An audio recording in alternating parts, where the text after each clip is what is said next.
أما بعد فأعوذ بالله من الشيطان الرجيم بسم الله الرحمن الرحيم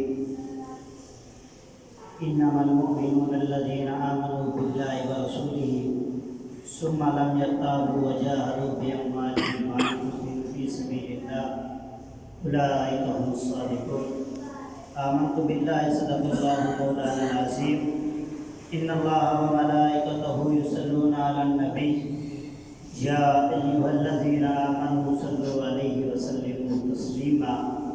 خشک شاخوں کو وہ تازہ گلاب دیتے ہیں، خشک شاخوں کو وہ تازہ گلاب دیتے ہیں، عہد پیری کو وہ پھر سے شباب دیتے ہیں۔ پڑھ لے درود غفلت نہ کر خدا کی قسم، وہ اب بھی تیرے سلام کا جواب دیتے ہیں۔ سبحان اللہ۔ آواز بلند پڑھی الصلاۃ والسلام علیک یا سیدی رسول اللہ وعلی آلک واصحابک یا سیدی یا حبیب اللہ۔ الصلاۃ والسلام علیک یا سیدی وعلی آلک واصحابک یا سیدی یا رسول اللہ۔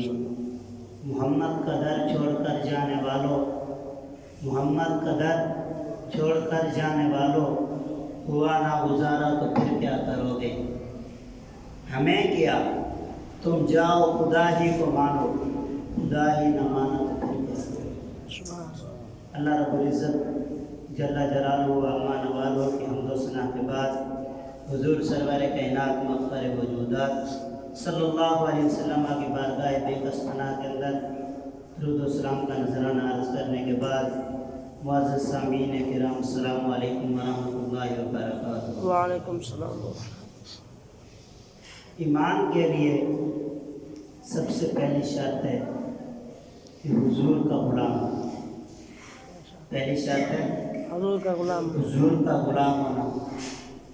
آج ہر بندہ کہتا ہے کہ میں مسلمان ہوں۔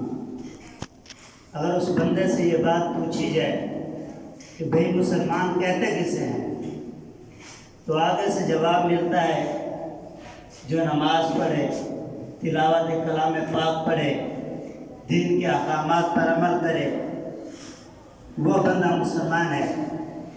لیکن 14 صدیاں پہلے اللہ کے نبی صلی اللہ علیہ وسلم فرما گئے تھے کہ مسلمان تو وہ ہے جو اللہ کو ایک مانے اور حضور علیہ السلام کو اللہ تعالیٰ کا آخری نبی مانے اور قرآن کریم کو اللہ تعالیٰ کی آخری کتاب مانے۔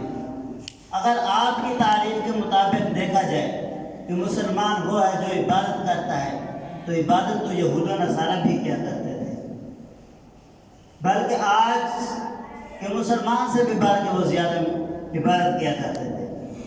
مسلمان کی یہ تعریف نہیں، مسلمان کی تعریف یہ ہے جو اللہ کو ایک مانے اور اللہ تبارک و تعالیٰ کے بعد نبی آخر الزمان کو اللہ تعالیٰ کا آخری نبی مانے اور قرآن کریم کو اللہ تعالیٰ کی آخری کتاب مانے، تو وہ مسلمان۔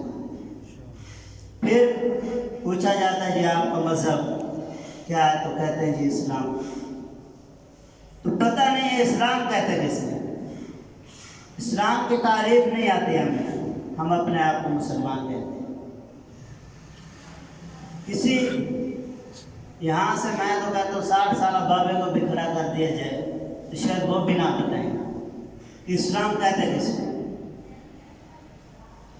اسلام کی تعریف پتہ سب کو ہے، یاد سب نے کی ہوئی ہے، لیکن توجہ نہیں۔ اسلام کی تعریف ہے اقرار باللسان و تصدیق بالقلب، زبان سے اقرار کرنا، ایسا اقرار کہ جس کو دل بھی مانے۔ اگر ایک بندہ زبان سے تو کلمہ پڑھ لیتا ہے لیکن دل کے اندر غلط خیالات رکھتا ہے، اس کا عقیدہ صحیح نہیں ہے، تو وہ مسلمان نہیں ہو سکتا۔ دل اور زبان دونوں کے اکٹھے ماننے کا نام اسلام ہے۔ تو اسلام کے لیے پھر اسلام میں داخل ہونے کے لیے پہلی شرط ہے کلمہ تشہید کا۔ مسلمان ہونے کے لیے پہلی شرط کیا ہے کہ کلمہ تشہید کا ہونا۔ حضرت ابو دردہ رضی اللہ کلمہ کی کیا فضیلت ہے؟ حضرت ابو دردہ رضی اللہ تعالیٰ عنہ فرماتے ہیں کہ میں ایک دن حضور علیہ السلام کے ساتھ سفر پر تھا، تو میں آپ کا ردیف تھا۔ ردیف یہ ایک عربی زبان کا لفظ ہے، اس کا معنی ہوتا ہے کہ جیسے آج کے دور میں بائک کے اوپر ایک بندہ چلا رہا ہوتا ہے اور ایک پیچھے بیٹھا ہوتا ہے، تو پیچھے بیٹھنے والے کو ردیف کہتے ہیں۔ تو فرماتے ہیں میں حضور علیہ السلام کا ردیف، یعنی میں آپ کے پیچھے بیٹھا ہوا تھا۔ تو حضور علیہ السلام سفر کے دوران فرما رہے تھے من شہد اللہ الہ الا اللہ وان محمد رسول اللہ وجبت لہ الجنہ، جس شخص نے یہ کہا کہ میں اللہ کے سوا کوئی عبادت کے لائق نہیں اور میں محمد صلی اللہ علیہ وسلم اللہ کا آخری نبی ہوں، تو اس پر جنت واجب ہو گئی۔ تو حضرت ابو دردہ رضی اللہ تعالیٰ عنہ فرماتے ہیں میں نے عرض کیا یا رسول اللہ صلی اللہ علیہ وسلم قلت وإن زنا وإن سرق، یا رسول اللہ کلمہ تو پڑھ لیا، اگر وہ زنا کرے یا چوری کرے تو پھر بھی اس کے اوپر جنت واجب ہو گئی۔ تو فرماتے ہیں کہ ثم صار ساعتا ثم صار ساعتا، حضور علیہ السلام تھوڑی دیر مجھ سے خاموش ہو گئے، خاموشی اختیار کی اور سفر جاری رکھا۔ تھوڑی دیر کے بعد پھر فرمایا من شہد اللہ الہ الا اللہ وان محمد رسول اللہ، جس شخص نے یہ گواہی دی کہ اللہ کے سوا کوئی عبادت کے لائق نہیں اور میں محمد اللہ کا رسول ہوں، واجبت لہ الجنہ، اس شخص کے اوپر جنت واجب ہو گئی۔ میں نے دوبارہ وہی عرض کیا یا رسول اللہ صلی اللہ علیہ وسلم قلت وإن زنا وإن سرق، یا رسول اللہ اگر وہ شخص زنا کرے یا چوری کرے پھر بھی اس کے اوپر جنت واجب ہو گئی۔ فساقط عنی ساعتا ثم صار ساعتا، حضرت ابو دردہ فرماتے ہیں کہ حضور علیہ السلام تھوڑی دیر کے لیے مجھ سے خاموش ہو گئے اور سفر جاری رکھا۔ تھوڑی دیر کے بعد پھر ارشاد فرمایا من شہد اللہ الہ الا اللہ وانی محمد رسول اللہ وجبت لہ الجنہ، جس شخص نے کہا کہ اللہ کے سوا کوئی عبادت کے لائق نہیں اور میں محمد اللہ کا آخری نبی ہوں، تو اس کے اوپر جنت واجب ہو گئی۔ تو حضرت ابو دردہ نے عرض کیا، پھر میرا وہی سوال تھا، عرض کیا یا رسول اللہ صلی اللہ علیہ وسلم قلت وإن زنا وإن سرق، اگرچہ وہ شخص زنا کرے یا چوری کرے پھر بھی اس کے اوپر جنت واجب ہو گئی۔ تو حضور علیہ السلام نے فرمایا وإن راغب أنف أبي الدرداء، اے ابو دردہ اگرچہ تیری ناک گرد آلودہ ہو پھر بھی وہ جنت میں جائے، پھر بھی وہ جنت میں جائے۔ حدیث شریف کا مفہوم ہے آقا کریم علیہ السلام نے ارشاد فرمایا کہ جب بندہ کہتا ہے لا الہ الا اللہ تو ساتویں عرش کے اوپر ایک ستون ہے، ایک پلر ہے، وہ ہلنا شروع کر دیتا ہے، ہلنا شروع کر دیتا ہے۔ تو رب تعالیٰ فرماتا ہے ٹھہر جا، اے ستون تو ٹھہر جا۔ بات کرتا ہے یا رب میں کیسے ٹھہروں، تیرے فلاں بندے نے لا الہ الا اللہ کا ابھی تک تم نے اس کی بخشش نہیں کی، جب تک تو بخشش نہیں فرمائے گا تب تک نہیں ہوتا ہے۔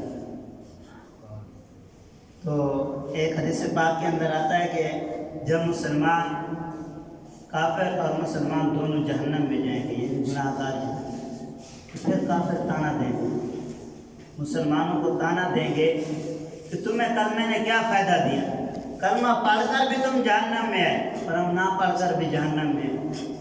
تو جب وہ مسلمانوں کو یہ تانا دیں گے تو حضور علیہ السلام کا فرمانا ہے کہ اللہ رب العالمین کی رحمت جوش کے اندر آئے گی اور اللہ رب العالمین رحمت جلال کے اندر فرمائے گا اے فرشتوں جو بھی میرے حضور کا امتی ہے اس کو نکال کر ایک نہر ہے اس کے اندر غوطہ دو، اور جب وہ اس کو غوطہ دیں گے تو ان کا چہرہ نورانی ہو جائے گا، پھر ان کو جنت میں ڈالا جائے گا۔ پھر وہ جو مسلمان ہوں گے جنہوں نے کلمہ پڑھا ہوگا وہ کہیں گے آپ بتاؤ کلمے نے فائدہ دیا یا نہ۔ تو آج ہر بندہ اپنی فکر کے اندر ڈوبا ہوا ہے، اپنے بارے میں سوچتا ہے، حضور کے دین کے تحفظ کی خاطر کوئی بھی نہیں۔ اگر یہاں پہ کسی بندے کو کہا جائے کہ تیرا باپ ایسا ہے، تیرا بھائی ایسا ہے، تو اپنی جان دے دے گا لیکن اس کو بات نہیں کرنے دے گا۔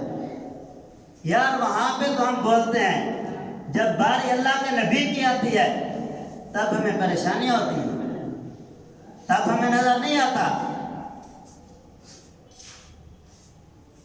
ہونا تو یوں چاہیے، کہنا چاہیے کہ ماں باپ کے بارے میں تو برداشت ہو سکتا ہے لیکن حضور کے بارے میں نہیں۔ علامہ اقبال نے بھی تو یہی کہا نا کہ محمد سے وفا تو نے تو ہم تیرے ہیں، یہ جہاں چیز ہے کیا لوح قلم تیرے ہے، اور محمد کی غلامی بھی نہاد کی شرط اول ہے، اسی میں ہو اگر خامی تو سب کچھ نامکمل ہے۔ حضور علیہ السلام کی غلامی تو اسلام کے لیے ضروری ہے۔ جہاد آج کے دور میں، آج کل جہاد کے بارے میں بات ہو رہی ہے تو جہاد کہتے کس نے؟ سب سے پہلے جہاد کی تعریف کہتے ہیں کہ اسلامی ریاست کو کفار کی یلغار سے محفوظ رکھنے اور باطل قوتوں کا قلع کما کرنے کے لیے اپنا تن من دہن سب کچھ قربان کر دینا، یہ جہاد کہلاتا ہے۔ اور جہاد کرنا قابل عظمت ہوتا ہے مسلمانوں پر۔ جب اسلام کی دشمن قوتیں مسلمانوں کو ستانے اور کلمت الحق کو دبانے کی خاطر اور اسلامی ریاستوں کو دبانے کی خاطر اپنے مادی وسائل کو میدان کارزار میں جھونک دیں تو پھر تمام مسلمانوں پر یہ ذمہ داری عائد ہو جاتی ہے وہ اپنے ذرائع کو بروئے کار لاتے ہوئے میدان کارزار میں اس فتنہ کے انسداد کے لیے دشمن سے ٹکرا جائیں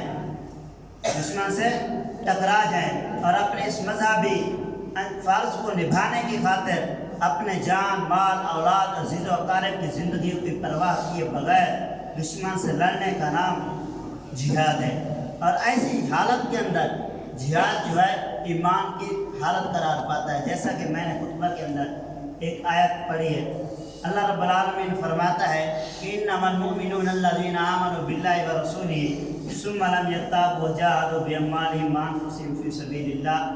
ایمان والے تو وہ ہیں جو اللہ اور اس کے رسول پر ایمان لائے اور پھر اس کے اندر شک نہیں کیا، وجاہدوا فی سبیل اللہ، پھر اللہ کے راستے میں جہاد کیا۔ کس چیز کے ذریعے؟ باموالہم وانفسہم، اپنے مالوں اور اپنی جانوں کے ذریعے۔ اولئک ھم الصادقون، اللہ تعالیٰ فرماتا ہے یہی لوگ سچے ہیں۔ مسلمانوں کی کوئی بھی جنگ بے مقصد نہیں ہوتی، وہ بلا وجہ کسی کا خون نہیں کرتے، کسی شہر بستی آبادی اور کسی قصبے کو ویران نہیں کرتے۔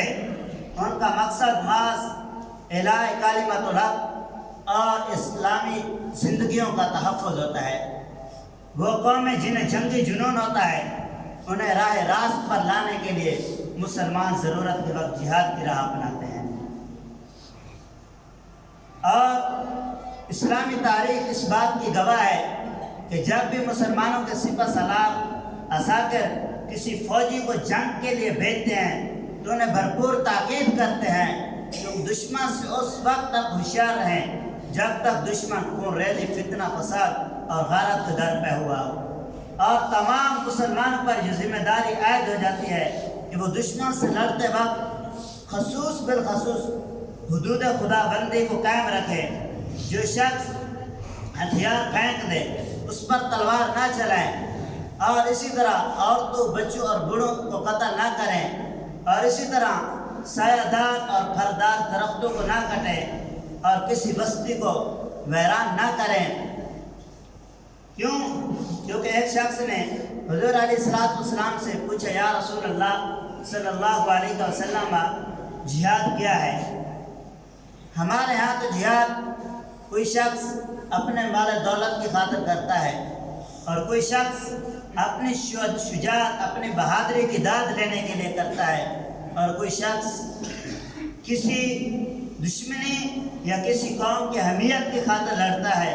تو حضور علیہ السلام نے ارشاد فرمایا ان تمام میں سے کسی کا بھی جہاد فی سبیل اللہ نہیں، کیونکہ اللہ رب العالمین کے ہاں جہاد فی سبیل اللہ وہ ہے جو اللہ رب العالمین کے بتائے ہوئے دین اور احکام کو نافذ کرنے کے لیے کیا جائے۔